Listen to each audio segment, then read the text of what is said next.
This is Radio Taiwan International.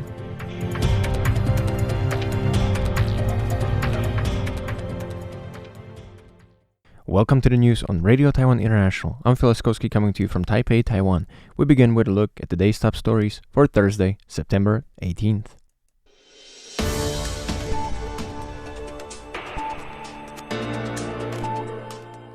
Taiwan showcases drones, tech resilience at largest ever defense show.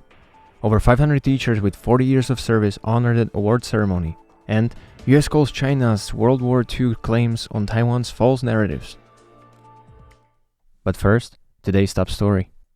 At the opening of the 2025 Taipei Aerospace and Defense Technology Exhibition, American Institute in Taiwan Acting Deputy Director Karin M. Lang said the event underscores Taiwan's role as an indispensable part of the global defense supply chain. The biennial exhibition, organized by the Taiwan External Trade Development Council, opened Thursday at the Taipei Nangang Exhibition Center with a record 490 defense firms from 15 countries.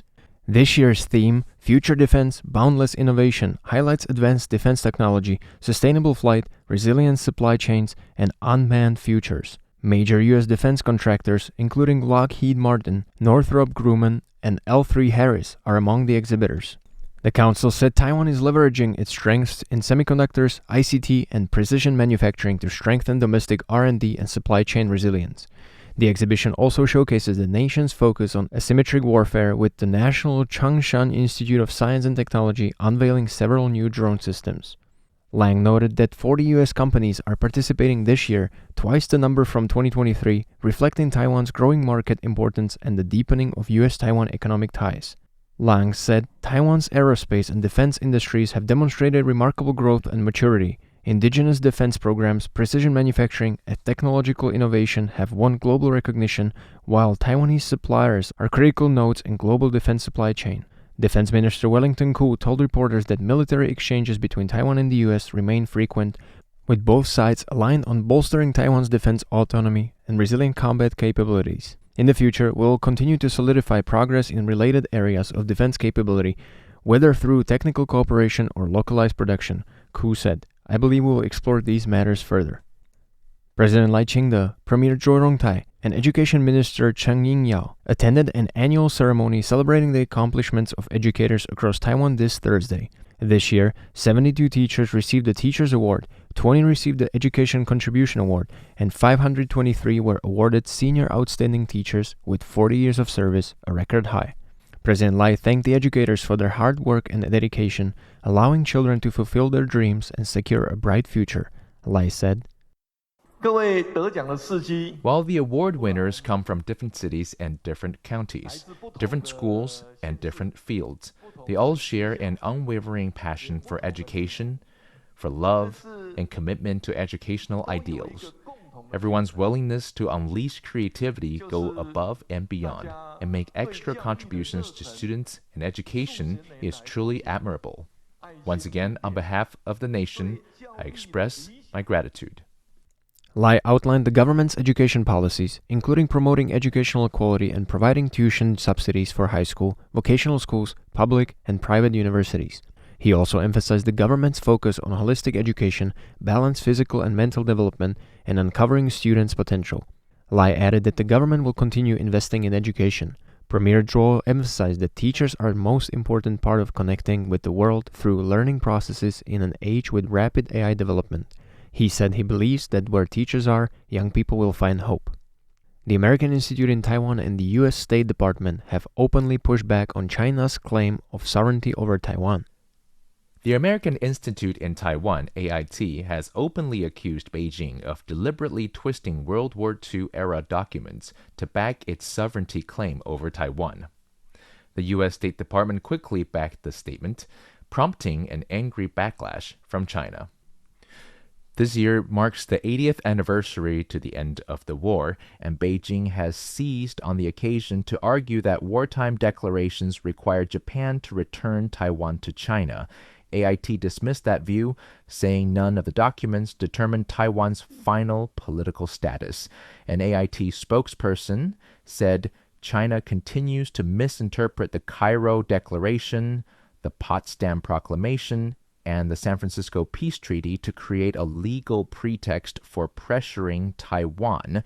The State Department echoed that position, describing AIT's remarks as accurate.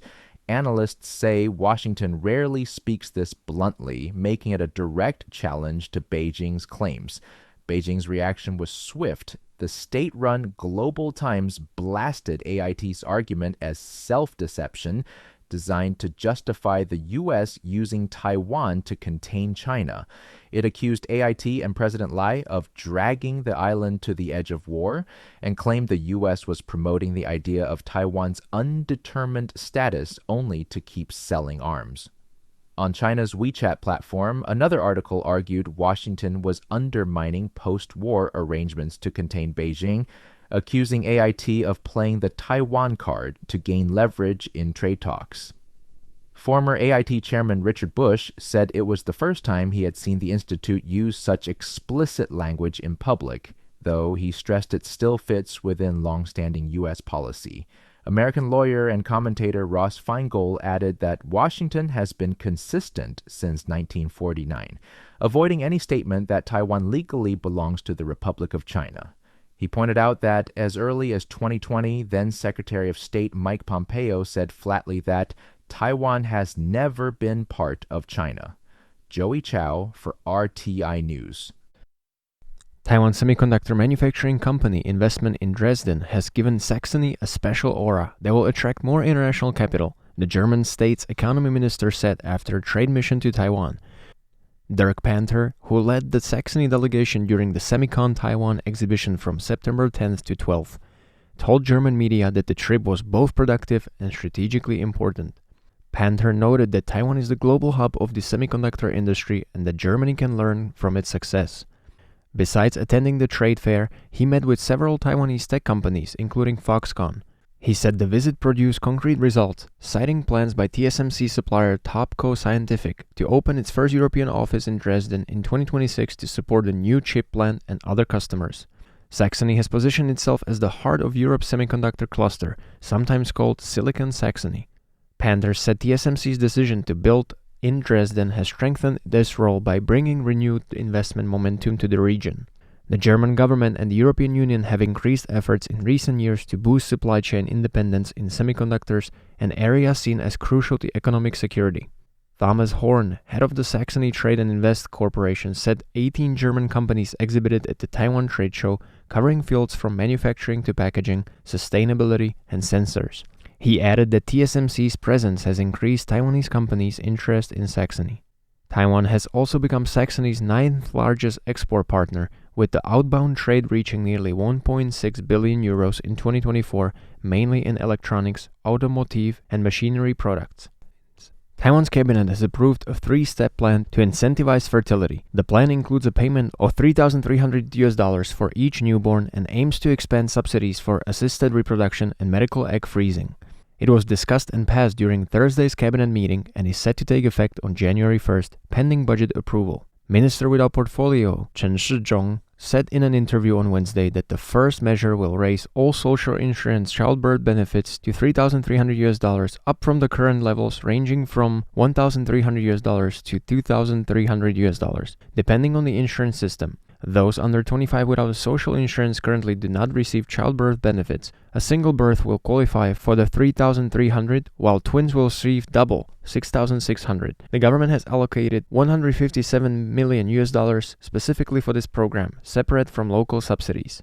The second measure increases support for in vitro fertilization, IVF. For women under 39, the subsidy for the first treatment cycle will rise from $3,300 to $5,000, with further increases for subsequent cycles.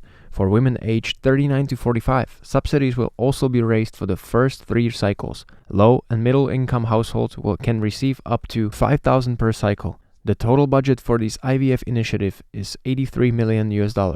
The third measure provides support for the medical preservation of eggs and sperm for individuals aged 18 to 40 at risk of fertility issues such as cancer patients. Thanks for joining me for the news. I'm Phil Laskowski. Stay tuned for another 50 minutes of English language features brought to you by Radio Taiwan International.